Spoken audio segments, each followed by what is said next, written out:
बिना कुछ और न साय, शब्द बिना कुछ और न साय। मैं तो ही कहूँ पुकार पुकार, मैं तो ही कहूँ पुकार पुकार। शब्द लगो मत बैठो हार, शब्द लगो मत बैठो हार।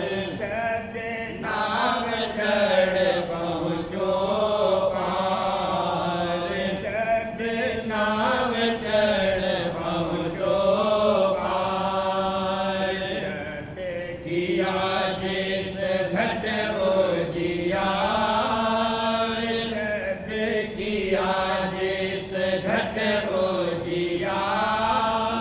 धन वे धन जिन शब्द आधार, धन वे धन जिन शब्द आधार।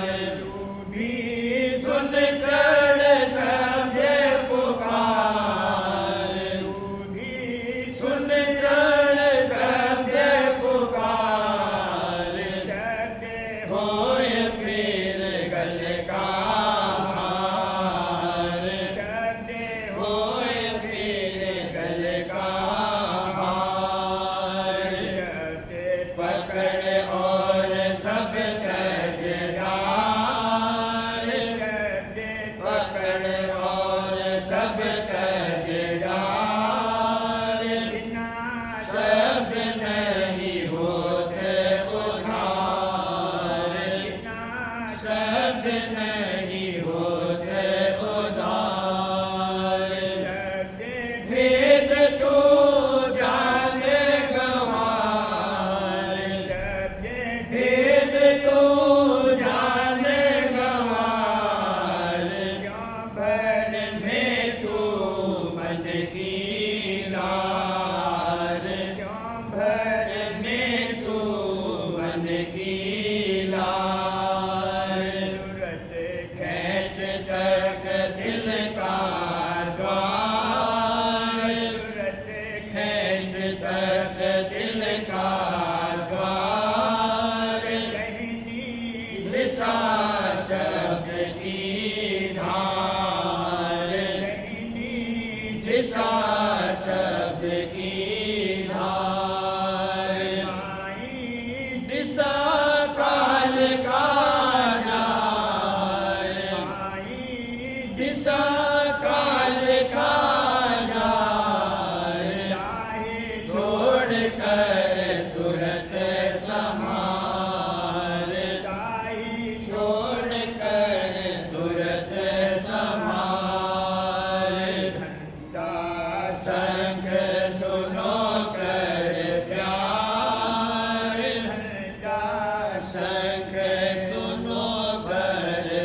सखी मेरे प्यारे का कर दीदार, सखी मेरे प्यारे का कर दीदार, सखी उन चरणों का कर आधार, सखी उन चरणों का कर आधार, सखी मेरे प्यारे का कर दीदार, सखी मेरे प्यारे का कर दीदार, सखी उन चरणों का कर आधार, सखी उन चरणों का कर आधार, सखी मेरे प्यारे की देख बहार, सखी मेरे प्यारे की देख बहार, सखी उन नैनों को निरख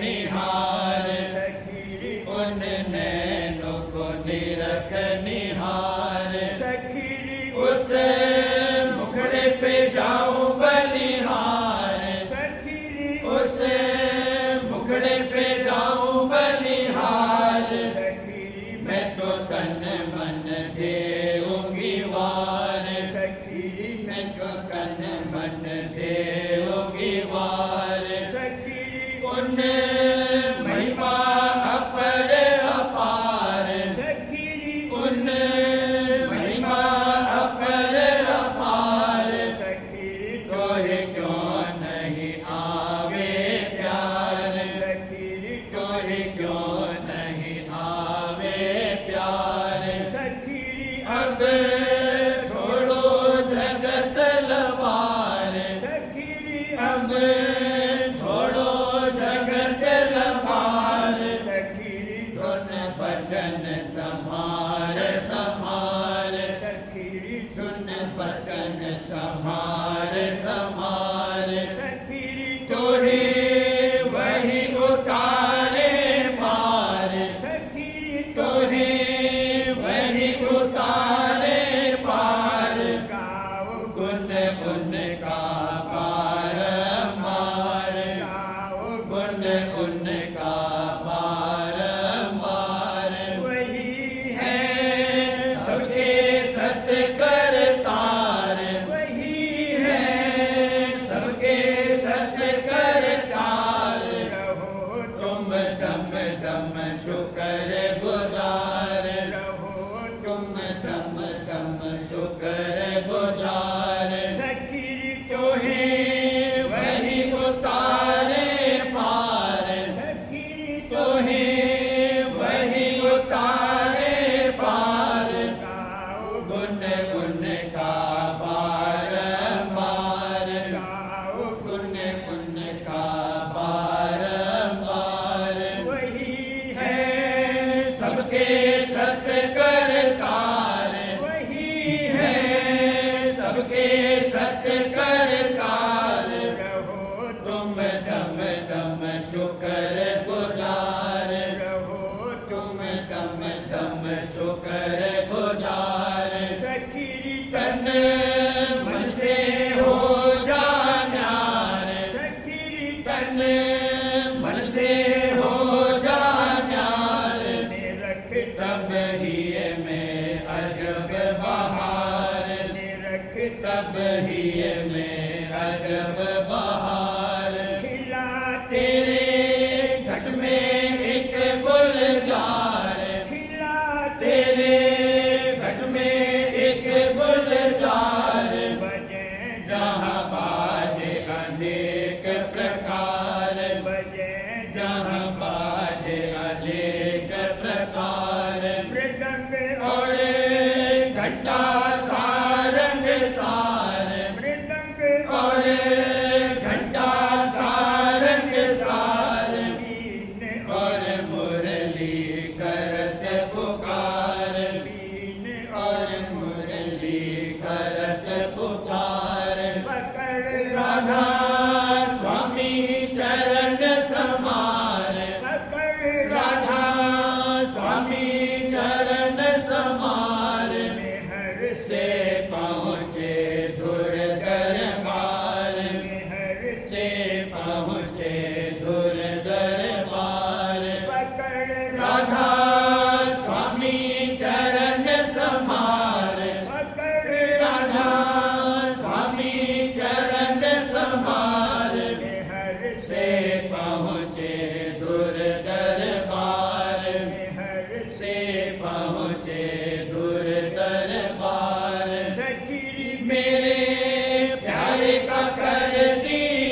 जगत से हो न्यारा।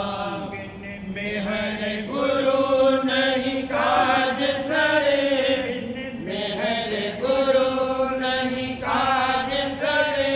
सतगुरु का हो जा निज प्यारा, सतगुरु का हो जा निज प्यारा। रूप का जो तू प्रेमी है, प्रेमी है, कर जुगत जगत से हो न्यारा, कर जुगत जगत से हो न्यारा। बिन मेहर गुरु नहीं काज सरे, बिन मेहर गुरु नहीं काज सरे। सतगुरु का हो जा निज प्यारा, सतगुरु का हो जा निज प्यारा। गुरु पल पल तेरी सार करे, गुरु पल पल तेरी सार करे। कर्मों का काटे सिर भारा, कर्मों का काटे सिर भारा। और छिन छिन तुझ पर दया करे, छिन छिन तुझ पर दया करे।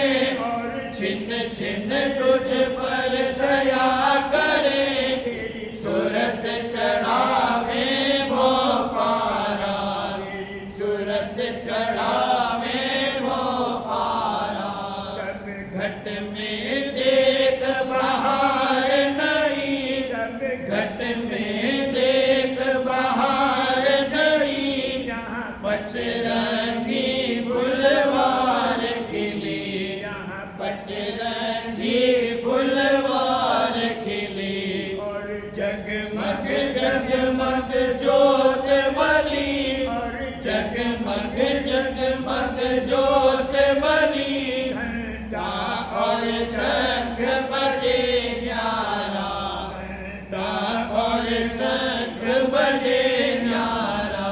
सुख मन में होए नल भंग दसी, सुख मन में होए नल भंग दसी। त्रिकुटी गुरु पद में जाय बसी, त्रिकुटी गुरु पद में जाय बसी। और ओंकार गुण संग रसी, और ओंकार गुण संग रसी। जहाँ गरज मेघ होए अति भारा, जहाँ गरज मेघ होए अति भारा। वहाँ से भी आगे झटक चली, वहाँ से भी आगे झटक चली। निरंकार में जाय बिली, निरंकार में जाय बिली।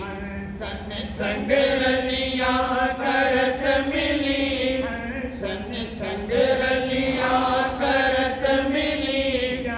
अमृत बरसे चौधारा, अमृत बरसे चौधारा। महासुन गई जड़ भवर रही, महासुन गई जड़ भवर रही। सोहंग मुरली अधर लही, सोहंग मुरली अधर लही। फिर सतलोक सत शब्द रली, फिर सतलोक सत शब्द रली।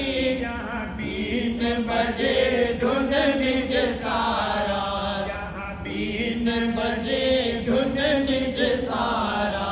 वहाँ से भी आगे सूरत चली, वहाँ से भी आगे सूरत चली। घर अलख अगम को निहार रही, घर अलख अगम को निहार रही। फिर राधा स्वामी चरण मिली, फिर राधा स्वामी चरण मिली। राधा स्वामी चरण मिली। और पाए गई प्रीतम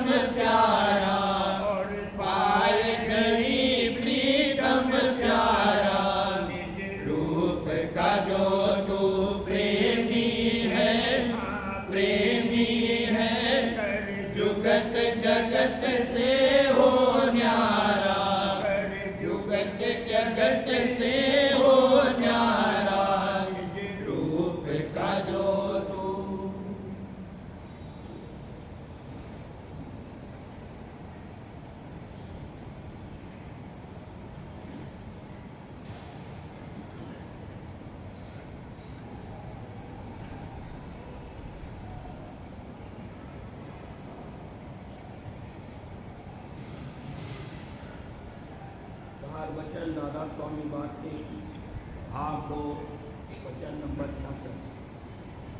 जो संत गृहस्थ में रहते हैं उनसे बहुत से जीव पार होते हैं, और जो भेद में होते हैं उनसे उद्धार किसी का नहीं होता।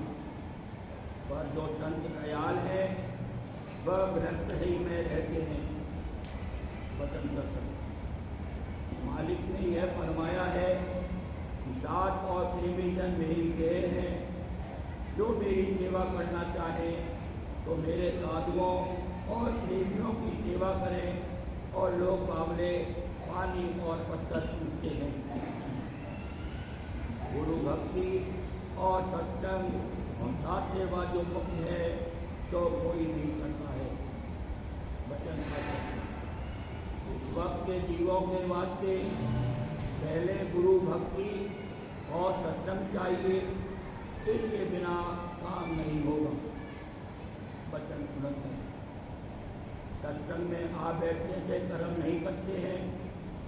सत्संग का जो कर्म है उसके करने से कर्म करते हैं। वचन सत्संग हर कोई नाम का सुमिरन करता है और कुछ भी अंग उसका नहीं बदलता। इसका सबब इसका यह है कि पोथियों का लिखा हुआ नाम जपता है, किसी साथ का बताया हुआ नाम जपे तो खबर नाम के रस्सी पड़े। क्योंकि संतों ने अपने हृदय रूपी जमीन को कमाकर नाम रूपी दरख्त लगाया है और उसका फल खाते हैं। जो कोई खोजी प्रेमी नाम का उनके पास जावे, उसके नाम का फल देते हैं, उसको नाम का फल देते हैं।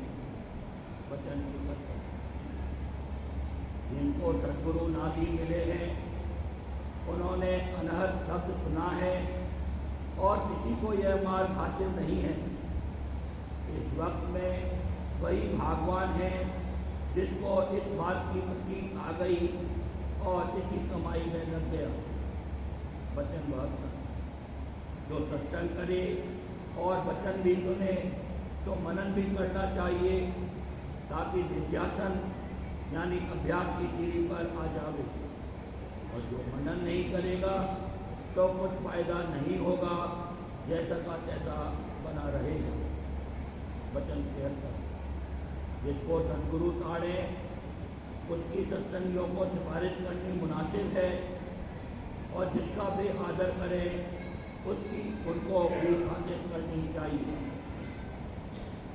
वचन 74 जो कोई बिना भाव के साथ को खिलाता है तो उसका तो फायदा है, पर साथ का नुकसान है।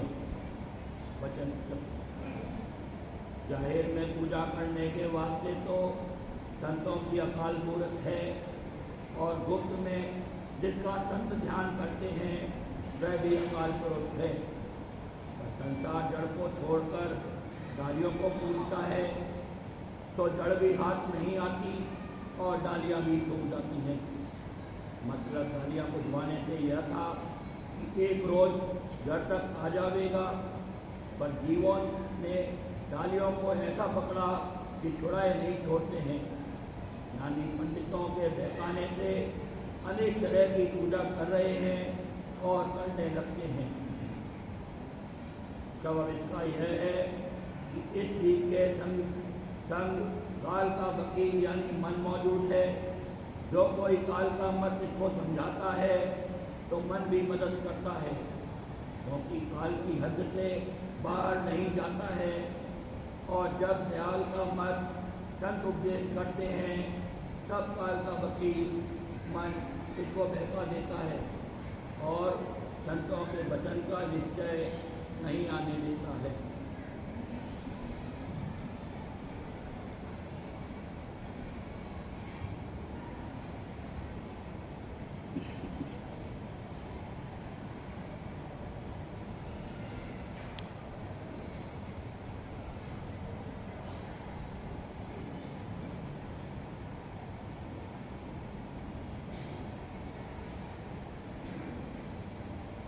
वचन महाराज साहब वचन 47 दया का वर्णन। जब दया की धार उमगी, तब राधा स्वामी दयाल जियों के उद्धार के लिए इस संसार में संत सद्गुरु रूप धारण करके आए और गुप्त होते वक्त अपनी ज़बान मुबारक से फरमाया कि ऐसा न समझना कि हम कहीं जाते हैं। हर एक सत्संगी के अंग संग रहकर बेशतर से ज़्यादा सबकी संभाल और रक्षा होगी और सत्संग इससे भी ज़्यादा बढ़ेगा और सब जीव राधा स्वामी मत कबूल और पसंद करेंगे।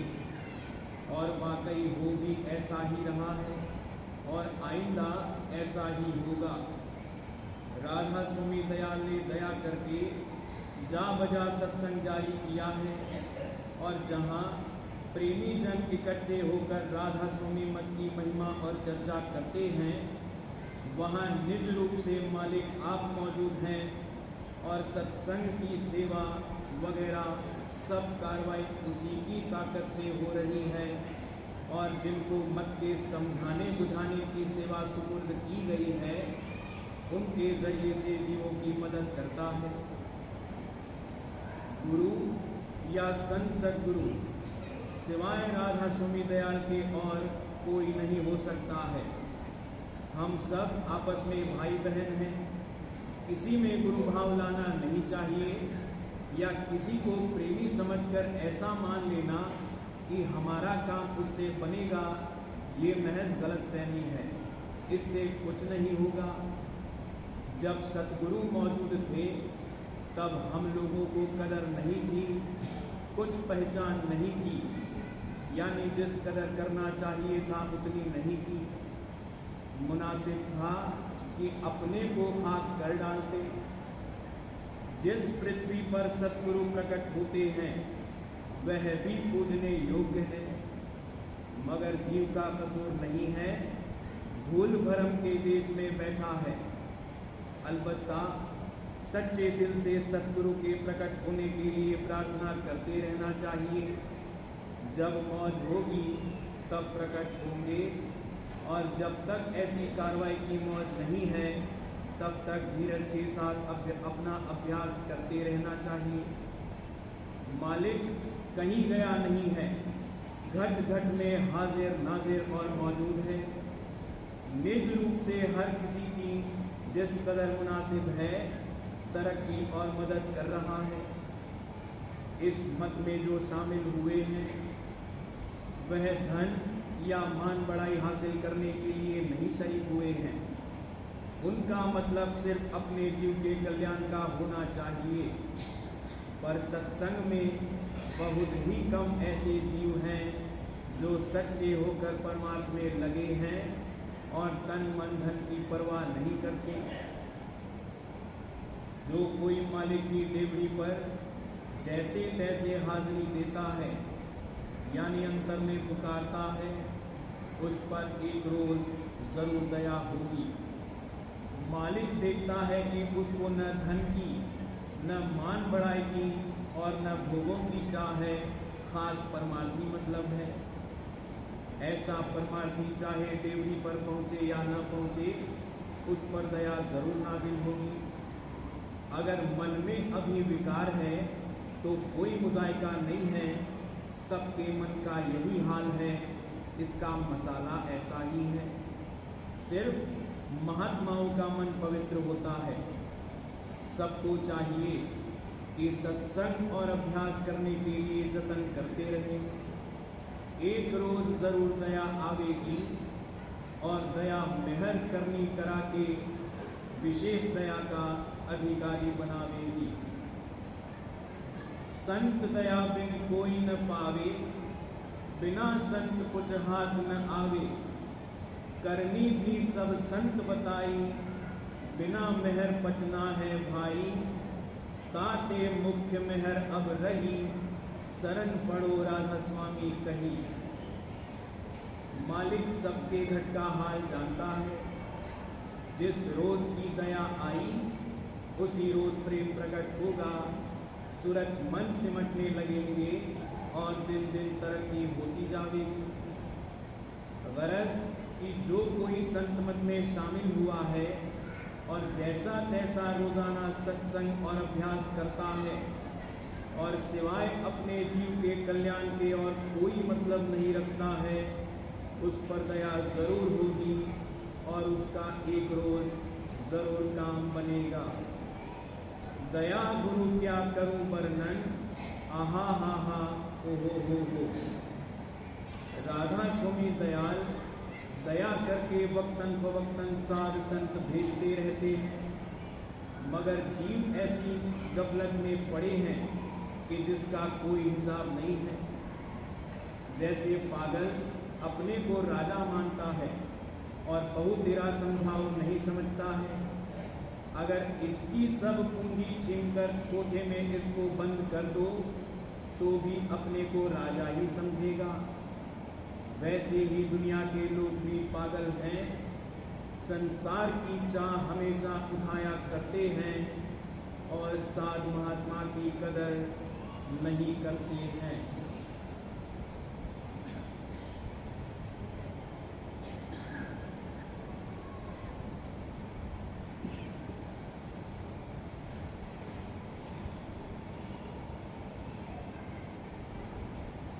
बचन बाबूजी महाराज भाग पहला, बचन नंबर 51।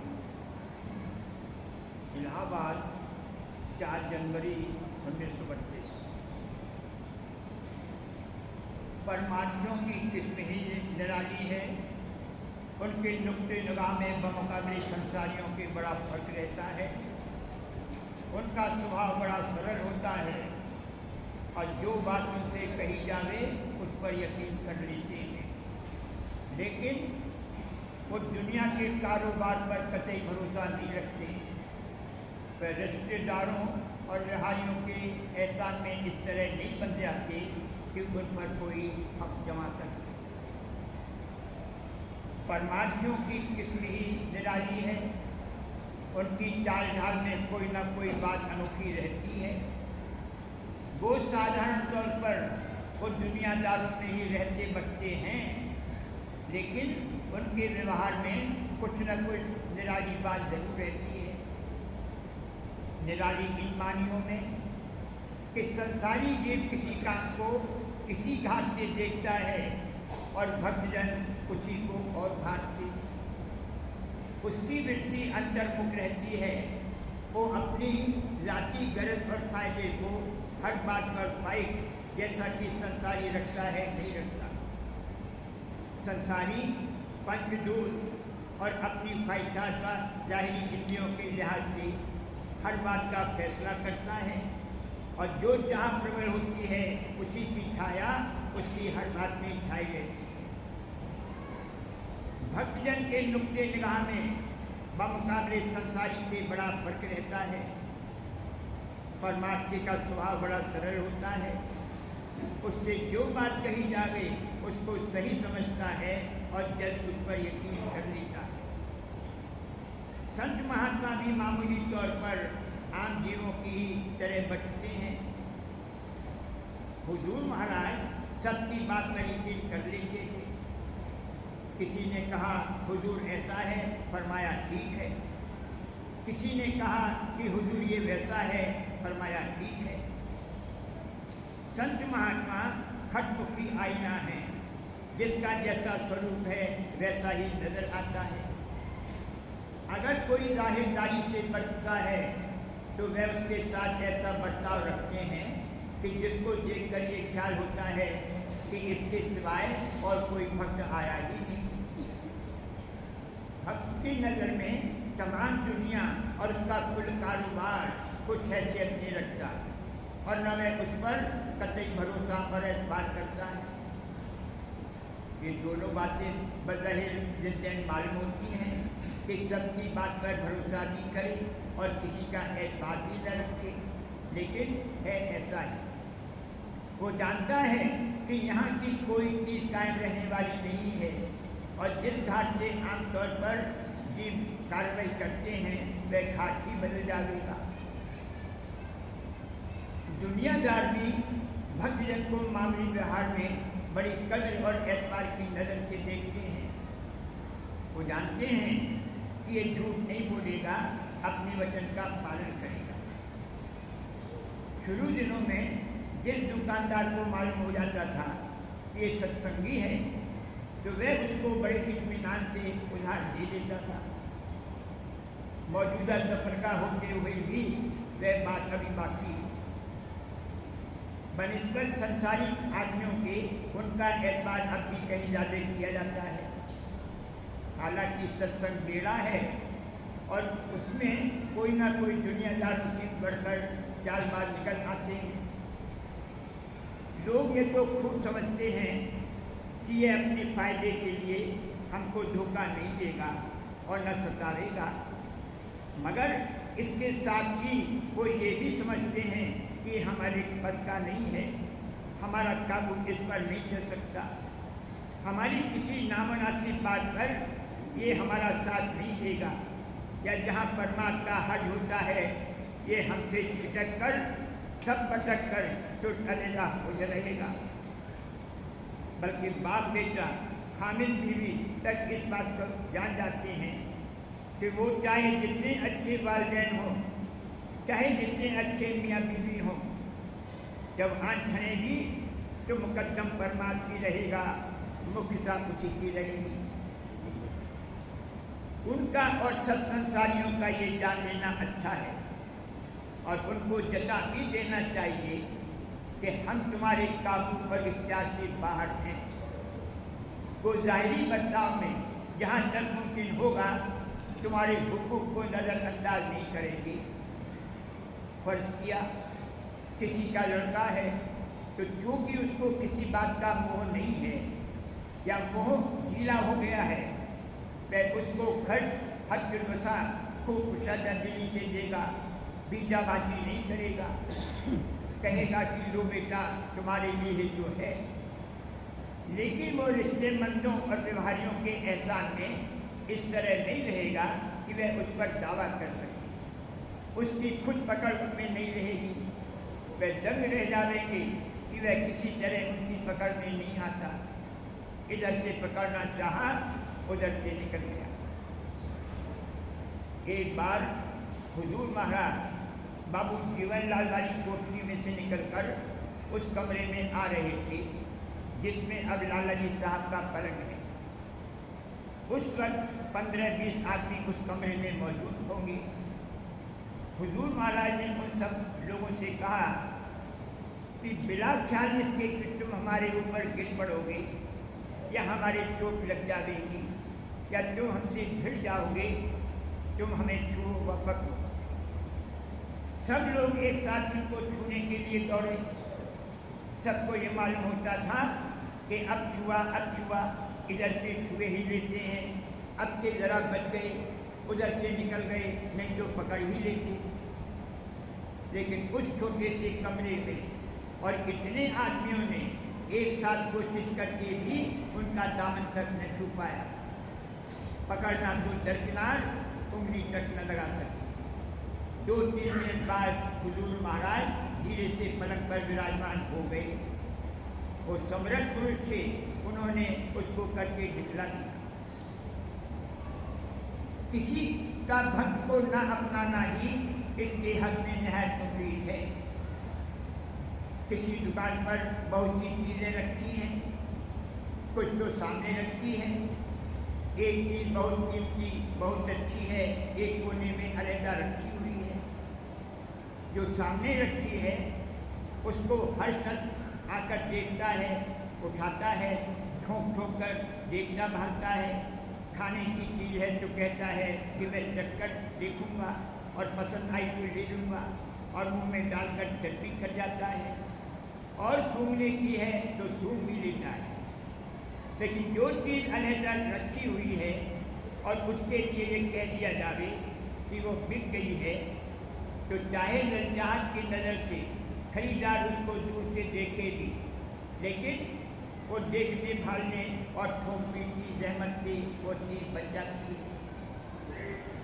इसी तरह इस माया की हाथ में मन और कान कर्म की बोली बोल बोल कर जीव को नीलाम में खरीदते हैं। लेकिन जो जीव दुनिया से बेजार हो गए हैं, दुनिया के भी किसी काम के नहीं रहे हैं और बस एक मालिक के हो रहे हैं। वह गोया मालिक के लिए बिक गए हैं और मालिक ने उनको खरीद लिया। वो अभी इस माया की हाथ में मौजूद हैं, लेकिन ऐसे हैं जैसे कि बिका हुआ धान अलमारी में अलग रखा हुआ है। वो माया काल के हाथ से जो विद्युत होती है उससे बच जाते हैं। ऐसे जीव जब इस जोड़े को छोड़ेंगे तो अपने सच्चे खरीदार के पास यानी मालिक के चरणों में समाएंगे। वो बिना दामों के खरीदे हुए हैं। मैं तेरी गुरु बिना दाम की।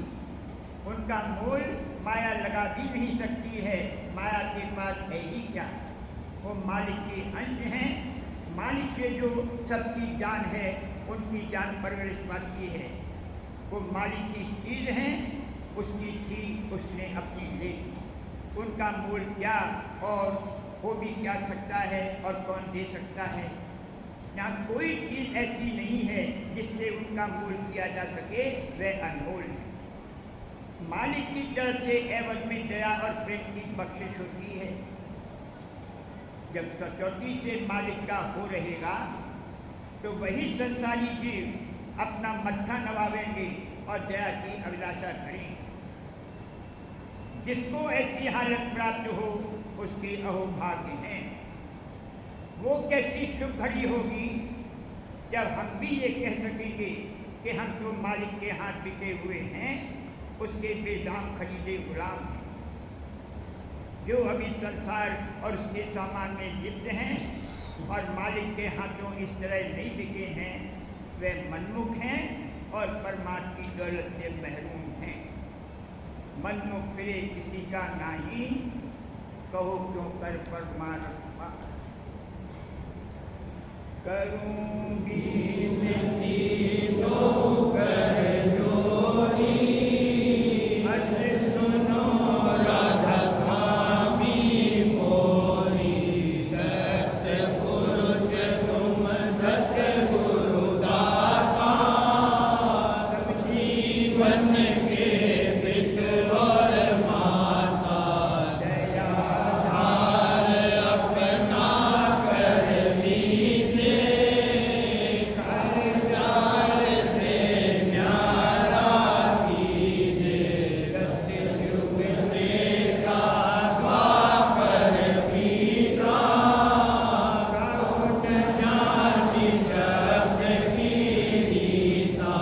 कलयुग में स्वामी दया विचारी, प्रकट करके शब्द पुकारी।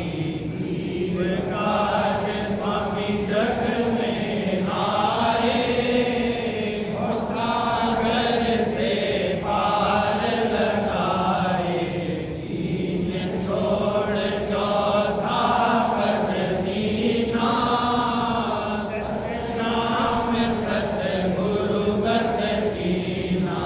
जगमग ज्योत होत उजियारा, भगत सोत पर चरण निहारा। श्वेत सिंहासन छत्र विराजे, अनहद शब्द गैब धुन गाजे। सर्ग अक्षर निहन अक्षर पारा, विनती करे जहाँ दास तुम्हारा। लोक अलोक पावो सुख धामा, शरण दीजे विश्रामा। लोक अलोक पावो सुख धामा, शरण दीजे विश्रामा। करूं विनती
कल 10 तारीख से शाम का सत्संग 6 बजे शुरू होगा, 5:45 बजे घंटी होगी।